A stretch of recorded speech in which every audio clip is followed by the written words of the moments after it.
On today's show, why there's still a ton of untapped potential for Senators star centerman Tim Stützle. Speaking of centermen, we profiled two center prospects in our 2025 NHL Draft Rankings today. This is Brady Tkachuk, and you're listening to the Locked On Senators podcast.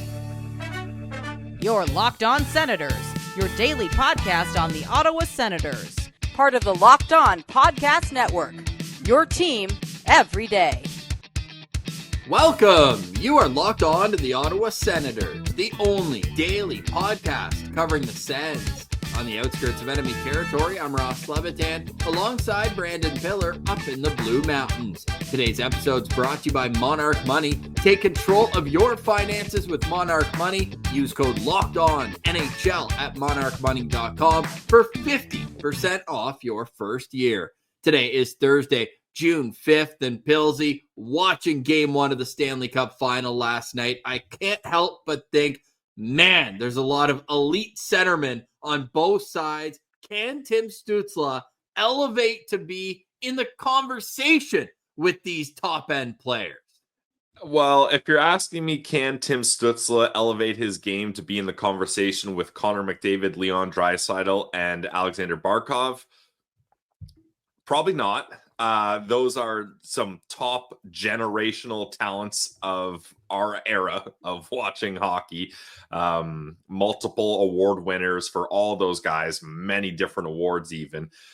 But has Tim Stützle reached his ceiling as far as being a first center with the Ottawa Senators? No, I don't think so at all. We saw him crack 90 points, almost score 40 goals a couple of years ago. A bit more of a down year this year, points-wise, and he played all 82 games, so you love to see that. 24 goals, 55 assists for 79 points, finished an even in the plus-minus. But I do believe Travis Green and the rest of the coaching staff really worked on other areas of Tim's game that needed to be worked on. He played a lot more physical this year, throwing out hits. He played a much better defensive game, in my opinion. He really improved his face-off stats near the end of the season. So that's focusing on those things are going to probably take a dip in your point totals. But now that he's kind of realized that and figured that out, I expect he's going to be able to round his game out a little bit more, and we'll see him score at above a point-per-game pace next season. And while we saw his defensive game take huge strides where it wasn't the, oh my goodness, we can't have him out there against the other team's top line. We can't go first line on first line because we're going to get torched in the D zone, whether it's on a faceoff or in coverage. Now, he was one of the better centermen in the league in terms of giving up expected goals against per 60 minutes throughout the league, while also setting a career high in assists with 55. Before, his previous career high was 52 set last season and then 51 the year before. So he is still setting some personal bests when it comes to offensive numbers, but I'm with you, Pilsy. I think there is another level offensively for him to get to. Do you think he can get back to that 39 goal range that he hit a couple of years ago? Because that was incredible. It obviously helped a ton. And he's only got 42 goals in the last 2 years combined. Yeah, I don't think Timmy's going to be a 40-goal scorer. I think I'd like to see him be a consistent 30-goal scorer. So getting back to 39 or more, I don't think is very likely. But we've talked about it. The coaching staff has talked about it. Timmy's talked about it. He needs to get more comfortable being a shooter. Now, does he need to be a shoot-first center? No, I don't think that's his style, and I don't think that would be the best way for him to play. But if he's got clear lanes in the slot, he can't be looking for a pass. Rip that puck, just like Jason Spezza, elite playmaker that refuses to shoot the puck, even though they have elite shots themselves. I want to see Tim Stützle get in the low 30s of goals every year. And sure, it's a big improvement season upon season in power play goals. What do you have? Just one power play goal 2 years ago? Yeah. He did bump that up to 5 this year, but I want to see that get closer to double digits. Drake Batherson had 13. Brady Tkachuk had 14. I think Timmy can bring it closer to 10. I'd like to target 10 power play goals a year for Tim Stützle. Tim Stützle's alarm clock all summer should just be shoot, just the sound of the crowd when the power play is going and you're a minute and a half in, you haven't gotten a shot on goal, everybody's getting restless in the home crowd. That's the shooter's mentality that Tim Stützle needs, and I believe that he can be a 35-plus goal scorer. Obviously, anything over 40 would be gravy. But while we're watching the Stanley Cup Final as well, I look back at the last number of teams since COVID, basically, who have won the Stanley Cup, and they all have in common that they have an elite top-line centerman. Alexander Barkov last year, Jack Eichel the year before, Nathan McKinnon the year before that, and then you have Brayden Point both in 2020 and 2021. You can even say Steven Stamkos. I know he missed a huge chunk of one of those postseasons, but you really have to go back to the 2019 St. Louis Blues, where you still had great players, but you didn't have that top echelon center. Ryan O'Reilly led that team in points with 77 on the year. They had Braden Shen. They had a young 19-year-old Robert Thomas who was starting to contribute, but they were more of a by-committee team. Is that the path that the Senators are going to have to go down if they want to take not only the next step to get out of the first round, but the ultimate goal is to win a Stanley Cup? Yeah, I think a little bit, Ross. Like, the Ottawa Senators are not going to win a Stanley Cup or even get to a Stanley Cup Finals doing it the Edmonton Oilers way. They just don't have a Connor McDavid or a Leon Draisaitl, let alone both of those guys. They're not going to do it the Florida way either, where they have their elite leaders and then have that depth and that pack mentality that the Florida Panthers have. No team really is able to replicate that, but everyone's trying to do that. I think the Ottawa Senators really, they do have the blueprints for a contending team. You got a number one centerman who hasn't even entered his prime. You have an elite power forward. You have a number one centerman that hasn't entered his prime yet. You've got good depth role players. You got veterans. You've got a Vezina winning goalie. Now, I know Linus Ullmark, come playoff time, doesn't necessarily put up those numbers we expect from him, but I think he's certainly a good enough goalie that he can help lead this team through the playoffs, or at least I hope. We've seen flashes of brilliance from him in the regular season, and you don't get a Vezina trophy by just being lucky. I honestly think, Ross, like, if this team can find an elite goal-scoring winger and round out their D-core, I don't want to say they're going to be a contender, but I think they'll be more of a threat than just making a team have struggles against them in the first round. I certainly think they can push for more than that, and they have the pieces in place to do it. And when Tim Stützle, Jake Sanderson enter their prime,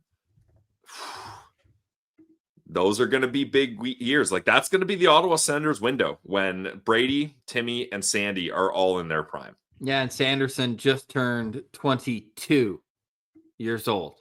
So you're looking at a situation, or he's just turning 23 in July. He's still 22 though right now. Pretty incredible. And Tim Stützle will be 24 in January, and that is pretty much the start of the prime, right? Like, it's not like this is a ways away and the guys are still building towards it. Like, it's go time, and it was a great experience getting into the playoffs. It was a good battle once the Ottawa Senators were able to break the goose egg. They got the road win under their belt. So they got all the firsts out of the way this postseason, except for winning a series. That, of course, would have to be the next step. But at his prime, whether it's next year at 24 or whether it's at 28 to 30 years old, how high on the list of top centermen in the NHL do you think Tim Stützle can get to? Well, let's work our way backwards, right? Let's start from the top.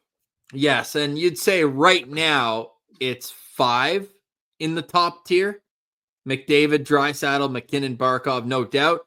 And out of respect, I kind of still want to put Sidney Crosby there. I mean, the guy had 91 points at 37 years old. I think he's still there. He's at the bottom of that tier, but he's still there. Okay, so he's not better than any of those guys. No. Not right now, and I don't know if he gets to that level. Probably never, let's be honest. The next tier then would be Austin Matthews, Jack Eichel, and Brayden Point.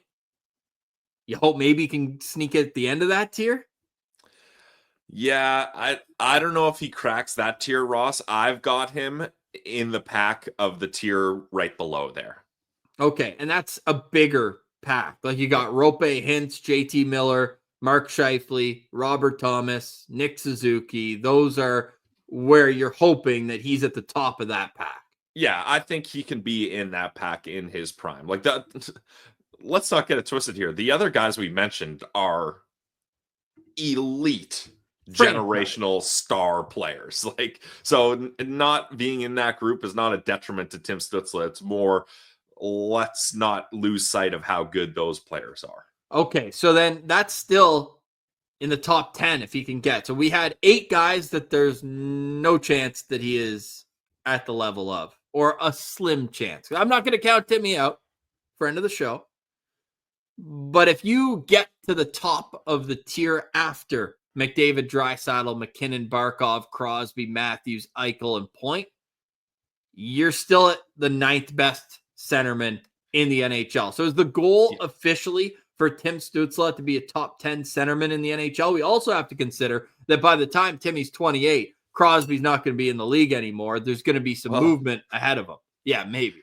Yeah, you never know. Well, right now, Ross, just going by points, and I know points isn't everything, but Tim Stützle finished 15 in points in centerman. I mean, at least what NHL.com has. Yeah, and they have Matt Duchene as a centerman. He plays wing at this point in his career. It's a bit ticky-tacky. Yeah, and that's fair. But I mean, I'm using a general sense here, points and who NHL.com deems is a centerman. You can debate that all you want, but he's 15 in points there. So I would say at the very least, he's a top 20 centerman in the league right now. And I think he's going to be in the low teens for the next couple of years. The Athletic actually just put a post on Twitter where I don't know what data they use or how they track it, but they did a line graph of forwards in their prime, like when they heat up, when they peak, and when they decrease. And they claim that forwards are in their prime for years 25, 26, and 27. Okay, well, let us know in the comments. Where do you think Tim Stützle can rank among the best centermen in the National Hockey League once he hits his prime, which you got to think is coming soon? At least the door is opening soon. It should be wide open for a good handful of years after that. On the other side, we get to our draft rankings, a pair of centermen, one from the Ontario Hockey League that we know the Senators organization knows well with their connections, and another Swede who's got a ton of leadership qualities. That's next. You're listening to Locked On Senators, your team every day. Today's episode is brought to you by our friends over at Monarch Money.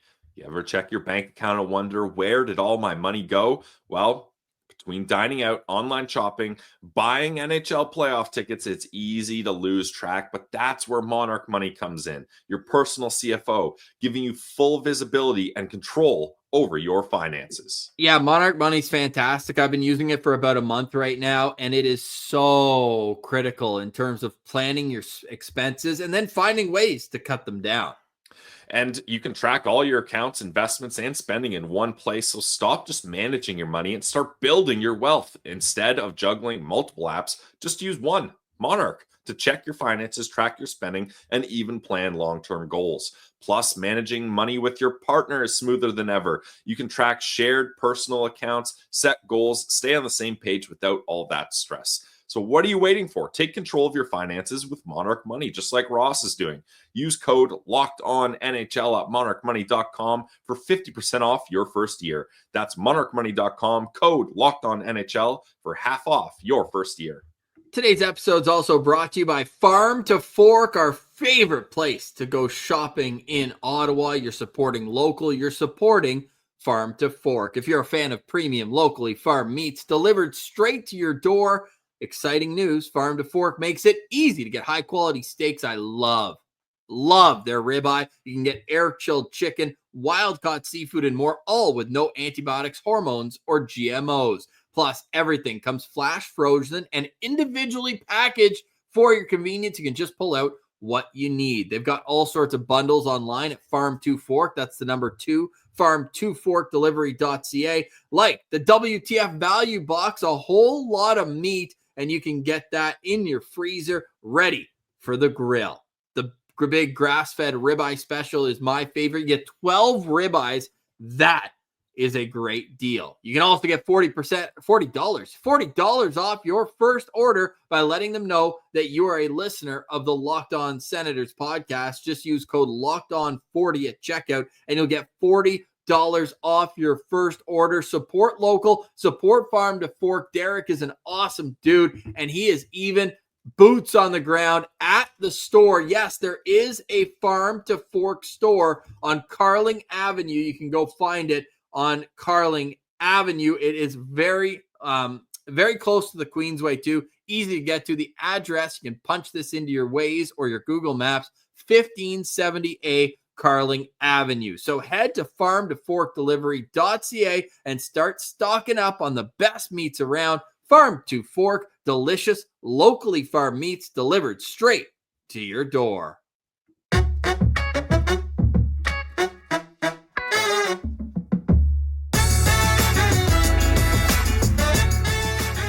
All right, Pillsy, the NHL Scouting Combine is continuing in Buffalo. We expect Steve Staios will be addressing the media on Friday at a golf event, so we'll stay tuned to hear what Steve Staios has to think about his roster and his team now that there's been time to digest that playoff loss to the Maple Leafs. All right, Pillsy, coming in at number 30 on our Locked On Senators NHL Draft Rankings from the Ontario Hockey League, it is 6'4" centerman Jack Nesbitt. Yep, this is a centerman with size for the Windsor Spitfires, and he had a pretty decent year, Ross. In 65 games, 25 goals, 39 assists, 64 points, just 1 point shy of that point per game mark. Finished a plus 12. And then in the playoffs with the Spitfires, 10 points in 12 games. And he even had some time with Team Canada at the U18s, 5 points in 6 games. So he's able to put up points at a decent mark for a young centerman. Yeah, he's the type of player where I think it's more of a high floor, safer pick, but I just think he lacks a bit of that dynamic ability. Now, you might say, what the heck? He had a point per game. But when you watch the clips, it's a lot of meat and potatoes type goals where he's banging away out front. I do think, though, that he is the type of player that will get to the National Hockey League. Corey Pronman thinks way higher than that. He's got Jack Nesbitt at 15 on his draft rankings. Our other scouts include Bob McKenzie at 23, McKean's Hockey at 25, Scott Wheeler at 32, Craig Button at 38, and then Elite Prospects, they're not sold on him. They've got him at 48. Jack Nesbitt is a January 07 birthday, which means he turned 18 during the season. He's a left shot centerman, 183 pounds. I mentioned already he's 6'4". And I think that teams are going to appreciate the versatility that he could bring to a bottom six one day at the NHL level. Yeah, I was interested in Nesbitt, Ross, because when we started our draft research, getting everybody lined up, there was a couple mock drafts and people that had targeted Nesbitt to be a guy the Sens could look at 21st overall. And we've got him at 30 here. So he's definitely dropped a little, I think, since then. And you had Pronman at 15, Wheeler at 32, and EP at 48. So I was like, okay, is this guy a middle second round pick, an early second round pick, or a middle first round pick? Like where are we landing here? And unfortunately for me, Ross, I kind of leaned on where EP has him at 48 here. I just found him underwhelming, and maybe this is a bias because he had been tied to the Sens a couple times and I had maybe bigger expectations for him. But like you mentioned, he's able to battle in front and score on rebounds, meat and potatoes game. He's got a decent shot. He works hard to turn pucks over from opponents trying to break out of the zone. Wheeler mentions how he's a good, strong centerman that can win faceoffs and play physical. A lot of scouts are kind of harping on his skating, which a guy at 6'4" at this age, that's probably fair. He's probably growing into his body. But for me, I was just underwhelmed by his play. And I just feel like he relies on his size too much. And I mean, when you're 6'4", lean on that, use it. Of course, you'd rather him use his size and be like, why isn't he using his size? So I guess it's a damned if you do, damned if you don't kind of thing. Excuse me. But I'm just worried when he gets to the pros, there's going to be other guys. Sure, 6'4" is still big in the pros, but there's going to be other guys that are his size, and he's not going to be able to lean on just being bigger than guys and out-muscling guys and battling like that as much as he does in junior. And I'm just worried that he's become a bit of a one-trick pony that way, and he's not going to have that same effectiveness when he gets to the pro level. Reading the Elite Prospects Draft Guide, there's one quote, the industry chatter section, that is pretty damning. An NHL scout in May said, quote, "I wouldn't draft Jack Nesbitt in the first round. The boots are too heavy and the hands are too stiff. All his line mates score more than him. Yeah. I hope someone else helps us out and takes him." Yeah, That's tough. and that's the thing. Like, problem in having him at 15, like, I don't know. I don't like what's the ceiling for this guy? Like, I think he probably will end up playing in the pros as a big centerman. But Ross, I got him projected as a fourth line centerman. Like, maybe this isn't the best comparable, but a guy that came to mind for me would be like a Mark Kastelic. Yep. Right? Like, he's got that size. Less physical. Yeah, but Mark Kastelic really ramped up the physicality, I think, as he got bigger and stronger and more comfortable. And when he was like, "Oh, I'm a fourth line center. Like, this is what I'm going to know your role." Yeah, exactly. So I think Nesbitt is going to turn into a guy like that. And that's not necessarily a knock on a guy. You need those guys. They're important. I mean, Boston just signed Mark Kastelic to a nice extension. Like, you can make a good living being that type of guy, but there's no way I'm drafting a guy like that in the top 20s or even where the Sens are in 21. In my mind, I think appropriate spot for him to be drafted is somewhere in the 40s. Yeah, I would agree with that. And to a team where it's like, okay, we've got our players signed who are going to be big parts of the team up front. We're not expecting him to be a middle six centerman that can push into the top six. It's a role player that has great character and that you just believe will be able to make the NHL and give you NHL games. The elevator pitch over at Elite Prospects, they call him an intelligent two-way center with size, off-puck details, flashes of high-end skill, but must up the pace and develop more contact skills. Their shades of is Adam Lowry, and that to me is the absolute peak of what you're going to get, because that's a middle six center that can play in the top six in a pinch and gives you all sorts of physical elements of his game too. Yeah, I mean, that's the thing. We're looking at Mark Kastelic, Adam Lowry, and those are good NHL players, especially Adam Lowry. I'm not trying to take away from him, but that I agree, Ross. I think that would be his absolute ceiling if he ends up in Adam Lowry. Your Sens stars for Jack Nesbitt. Again, I want to note, maybe there's some bias with me here, but I got him at 2.5 stars, Ross. I believe that is my lowest rated prospect so far. And maybe it's just because I'm looking at other guys having him higher. I'm like, I don't see it. So maybe that's caused me to drop it down a bit. But man, and go ahead, start clipping this, people. I do not want the Ottawa Senators to draft Jack Nesbitt. Nothing against him. He is just not the kind of player they should be going for. And I want them to take a bigger swing than that.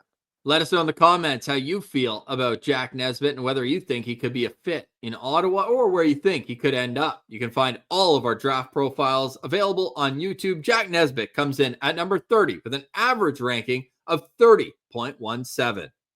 On the other side, we've got Milton Gastrin and a ridiculous debate. You're listening to Locked On Senators, your team every day.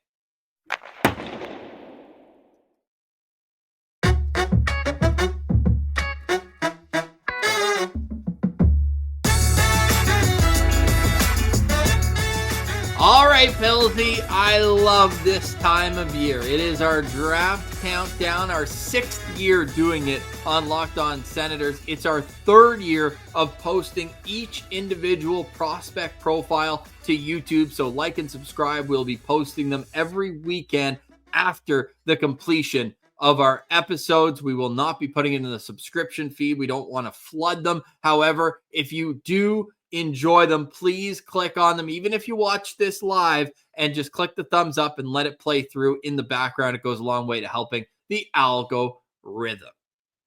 All right, Pilsy, coming in at number 29 on our Locked On Senators NHL Draft Rankings, we are going to Sweden. It's Milton Gastrin, captain of the under-18 silver medalists from Sweden. Yeah, Gästrin, a top-tier Swedish prospect, as you mentioned, captain for their team, plays center. He's got decent size at 6'1", 185, a sturdy guy in the middle of the ice, and he lit it up in the J20 National League with Modo this year. 40 games, 18 goals, 24 assists, 42 points, over a point per game, +6. And then he spent some time in J18 in the playoffs, where it was very clear why he's not playing in the J18 league anymore, Ross, because he had 19 points in 9 games. Wow. Pretty decent, I would say. So Milton Gastrin stands 6'1", 185 pounds. He's a late birthday as well. Just turned 18 in June. Left shot. And other than elite prospects, and we'll get to why, all of our other scouts have him in the mid to late 20s. Craig Button at 22. Corey Prodman at 25, Scott Wheeler at 26, Bob McKenzie at 27. Elite Prospects has him down at 45, and heck, McKean's doesn't even have him ranked in their top 80. You mentioned the points, over a point per game this year with the J20s. Got a cup of coffee with the top league in Sweden there. And I mean, when you look at what he can bring, of course, leadership jumps out right away, but it's also the fact that with Gästrin, you're getting a well-rounded player already. You're getting a guy who you can see the development path as a safe pick where, yeah, if you want to plug him into a bottom 6 role, he's not going to hurt you. He knows how to play a smart game, a simple game, and one that's not going to be a high-risk type situation. Yeah, I definitely think that's fair. He even got to spend some time in the SHL this year. I'm looking at the game logs, Ross, kind of typical, a lot of 000s, but there was one game. I don't know what happened here. I mean, well, okay, no, I know what happened here. It was a 6-1 loss, but he did play 12 and a half minutes. Wow. Yeah, so not bad. And EP has him projected to be playing in the Allsvenskan League with Modo next season. So that's going to be a bump up in competition from the J20. Wait, so they get relegated then? I think they got relegated. That's, yeah, I mean, they didn't make playoffs, so that's possible. Yep, they just lost a series to HV71. Okay. That's wild how in Sweden they have relegation. This is a whole nother topic, but that's kind of sweet. Like if you can't hang with the big boys, you don't get to be in this league. See you later, Buffalo, San Jose, Chicago. Well, I mean, Ottawa finished dead last in 2019. Well, we're not talking about 2019. Oh, man. But yeah, and dude, Modo's history of players is incredible. I know we're way off the rails here, but do you know how many superstar players have come from Modo? I'm not able to name one, so no. Well, you can name 2. You can get a little 2-for-1 deal here. Daniel and Henrik Sedin. Nice. Victor Hedman. These. William Nylander. Okay. Adrian Kempe. Nice. Matt Zuccarello. Like, this is a factory at one point of National Hockey League stars. And I want to say Peter Forsberg also played for Modo way back in the day, but yes, he is an alumni. I shouldn't know that. That's really tough. Nice. I shouldn't know that. I'm not saying Milton Gastrin is Peter Forsberg, but Modo clearly knows how in the past, have known how to develop prospects. But maybe the Allsvenskan could be a good thing for a younger player like that. Yeah, I think it could be, Ross. But let's get to what Gästrin does do well. He's no Peter Forsberg. Let's start off with that. But he is a well-rounded prospect. I like watching his highlights. He has the ability to use his body to protect the puck. He's got good awareness to keep plays alive and set up teammates. He's got a decent shot. EP mentions how he's a positive in all 3 zones, defensive zone, neutral zone, and offensive zone. His good hockey IQ helps him advance the puck, move the play along, and he's got a sneaky good backhand, which I think is a bit of a dying art, Ross, having a good backhand. I just see this guy's just so projectable. Like, he's kind of similar to Nesbitt, but if you upticked everything Nesbitt did by a couple points. Like, I just think he's so much more well-rounded. The skating isn't that big of an issue. I think he's a very safe prospect, high floor, low ceiling. I'm all but certain he's going to remain a centerman. This is the type of guy that I could see sticking in the center of the ice. And I've kind of labeled him, Ross, as the kind of prospect I would see a contending team look at to play fourth line or third line on an entry-level contract while they're in the playoffs. That's the type of guy I see here. Yeah, I'd be okay if the Senators took him at 21. What's your Sens stars on him? I wouldn't love it, but I'd be okay. Okay, I'm not quite there with you. I give him 3.5 stars, Ross. Again, this is not the type of player I want the Sens to draft. I don't think he should be drafted in the 20s here. I got him going early second round or late first round. There's just not enough high-end potential for me for the Ottawa Senators to take him, but he's a guy that is more than likely going to play pro hockey. And I think that teams are going to look at that and be like, you know what? Maybe at the end of the day, we're not like, oh, we took the best prospect or we took the biggest swing, but we got a guy that we can grow, develop, and we can pencil him in playing at least some NHL minutes one day. I'm not saying it's the same type of player, but in terms of projection, we looked at a couple of years ago when we covered Philip Bjugstad, who ended up flying up the ranks, but like he was a late first round pick because he's so projectable. Now, Bjugstad had much more size, or at least like he was filled out more at that age, but both coming in from the SHL. I just feel like Gästrin is going to be a first round pick. I don't think there's a chance he falls into the second. If he does, teams should scoop him up early. Yeah, I think he's going to be a late first round pick, Ross, just because that makes more sense with my narrative that a contending team is going to get him rather than a. Although at the end of the first round this year, there's already been so many trades. There's a lot of rebuilding teams with extra picks at the end of that, at the end of the draft. Yeah, it's true. But I'm looking at like a Washington or Winnipeg, at 27, 28. Yeah. Those could be spots where it makes sense to grab him. Yeah, we'll see where he ends up. What's your Sens stars? You got 3.5, right? For Gästrin? 3.5. Yeah, I like him more than Nesbitt, so I gave him that full star boost there. Yeah, let us know in the comments how you feel about Milton Gastrin. And if you missed any of our 2025 Locked On Senators draft rankings, you can find them available wherever you get your podcasts. All right, Pillsy, any final thoughts on today's show? Yes, I do have a final thought. Also, did I hear you tease a ridiculous debate coming up here? Yeah, I want to stick in the bathroom. We talked about whether you put your water on. Wait. Let's end the show off with that because my final thought is hockey related. Okay. I love this stuff, Ross. I don't know about you. I have a feeling you would as well. But weird stat.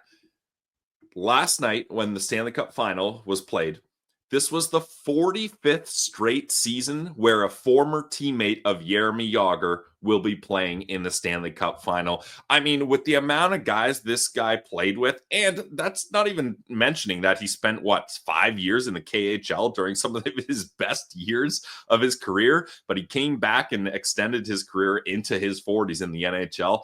I have a feeling we could be talking about this stat for another 10 years and it wouldn't even be that crazy. It wouldn't, but do you feel like there needs to be an asterisk on this entire stat? Because up until 2022, it was so legit. In 2022, they had to find an Olympic teammate of his, not an NHL teammate. Oh, Palat? Yeah. Yeah, I do see the asterisks there. Damn. It's a very small asterisk. I think it should be a bit bigger. Yeah, that's a fair point. I didn't fully realize that. But you know what, Ross? Don't let facts get in the way of a good narrative. God. So how many this is a question that we'd love to see the answer to, but we will not be putting in the time or effort to find it out. Smart. How many of Jagr's former teammates are still in the NHL? Because let's see an idea of how long this could continue for. Yeah, well, I mean, like Barkov alone, you're like Matthew Tkachuk. Did he play in Calgary with them? Probably. Yeah, he did. So there you go. Sam Bennett played in Calgary with them. There's some young guys that he's going to get a lot of longevity out of this with. Yeah, well, we'll see. So please let us know how many of Jagr's former teammates are still in the National Hockey League. Yeah, Pelsey. So the other day we talked about toothpaste and whether you put it under or not over, but whether you put the water on before or after you put the toothpaste on. There's another really pressing question in the washer. The toilet paper roll. Do you have the paper going over or under? I actually feel strongly about this. Me too. So I'm glad you brought this up. hope we're on the other side of Let's it. say our answer on 3, 2, 1, go. 3, 2, 1, over. Over. Okay. Yeah. Oh, good. That could have broken up the show. That could have been controversial for sure. I like there was someone posted that and put this saying, beards are cool, mullets are overrated or like old. Like, Don't so tell having a mullet man. beard so that it's going down facing forward, not a mullet going down facing backwards. It's just easier to rip. Yeah, I don't understand. Like, if you accidentally put it under, I won't be that upset. But if No, you're I fixed it right away. well, I'm one of those. I don't even put it on the holder. I just have a loose roll hanging out somewhere in the bathroom most of the time. No, But, you don't. Yeah. You hooligan. Yeah. But if it's gonna be on the holder, I prefer over for sure. Okay, over is the correct answer. If you put it under, please explain yourself in the comments, because that is outrageous. Almost, it's less outrageous than having it off the holder, I will say. It's fair. All right, another great show.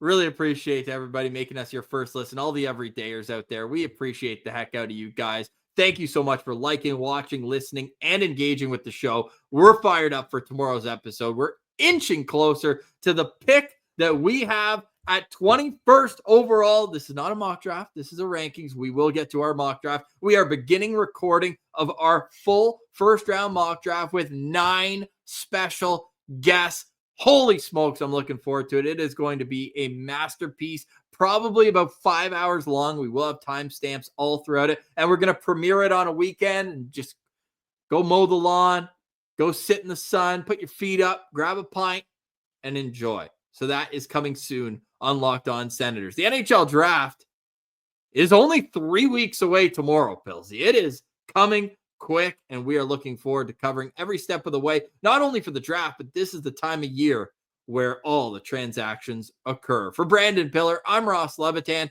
This has been another edition of the Locked On Senators podcast, your team every day.